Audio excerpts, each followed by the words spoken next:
Oh man, this next one, holy moly, holy cow. Deep Nostalgia uses AI to animate old photos. I think you sent me this, but I saw it posted a lot of places.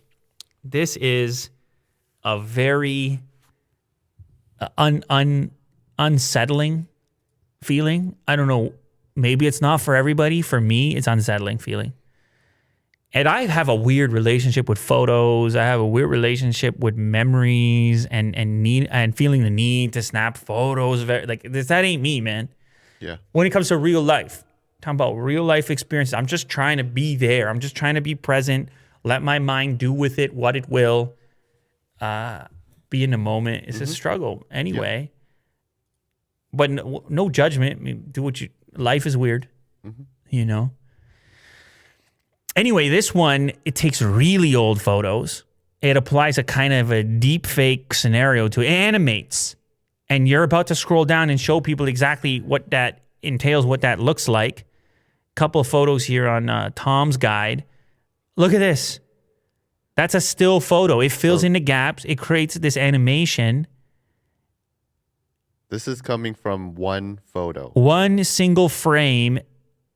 And you know that reality never existed. It wasn't a video clip. So these movements have been generated. However, it feels accurate. It feels like a video clip that never happened. So she's like turning her head. She's having just like a little smile. She's blinking. And it's a little girl. And this woman at this point is obviously much older than that. And she has brought back to life in a way via this old photograph. Now, there is an optimistic way to look at this. You know, there's a way in which you appreciate the technology. There's a way in which this could be useful or fun, but there's also a way in which this could be problematic for some people, sensitive to their memories or their place in life or their current emotional state. And so there is a Minority Report component to this as well. You see the baby animated from the... It's not all that crazy because videos exist and you could shoot a lot of videos and just watch those back.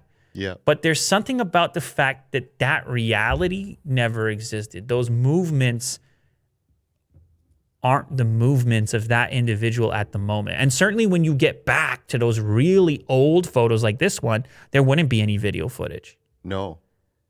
And so it's like, yes, there's a feeling. You get a feeling watching this stuff. Go check it out for yourself. Tell me what type of feeling you get. Is it creepy? Is it magnificent? Are you prepared to input all of your old photos and animate your past? I guess it's up to you. That's the beauty of it. It's up to you.